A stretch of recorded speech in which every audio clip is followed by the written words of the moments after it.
The secret to the perfect French fry is, of course, putting it in a tiny shopping cart. Not really. Let me show you what it actually is.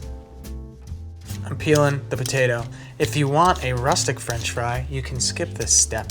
If you want it to be like a restaurant fried potato, then you peel them. It's completely up to you. A trick to cut things into perfectly square stuff is to start with a mandolin. You could just use your knife, but I'll show you the difference. When we come through the potatoes like this, they should be French fried shape. And they are. Okay, so the mandolin does that. If you want to try and do it this way, see, you'll see right away the problem is that you're never going to get the cuts to be the same. It's like a little, see how it's skinnier here and fatter here? And then these fries are gonna cook before these ones are cooked. And so the mandolin eliminates that by making everything. You see what I'm saying? Does it make sense?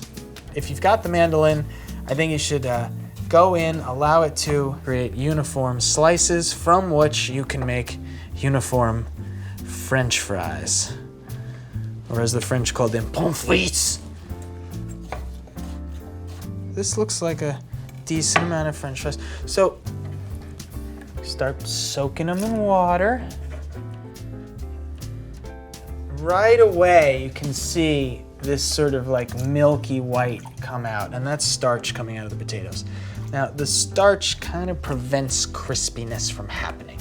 So if you can pull them out, you'll get a crispy fry. If you don't pull it out, you're gonna get a fry. So these have been releasing starch for about half an hour. Just kind of rinse them off. You can see how much starch is left behind. So this is a very important step for crispiness. Okay. Just drain. It's important to try and get as much water off as possible because when water hits hot oil, it goes crazy. It's no good. First rule for crispy, delicious fries, get the starch out. Great, we did it. Second rule, twice fry. First time at a lower temp. Today we're going at 280 first. So the reason for this is that it's going to allow the potato to cook all the way through. 2.5 minutes. All right, here we go. At the beginning, it's important to give it a little shake so nothing sticks together, everything gets loose. So we pull the fries up. Now that they're cooked through, we raise the temp. Let's go 360. Now we're going for our sear. So this twice fry method enables us to get a much hotter temperature than if you only fried it once. And that means you're gonna get a really crispy outside. But if you didn't do the first fry, you're gonna get a really crispy outside and you're gonna have a raw center. So you see why you have to do the twice fry?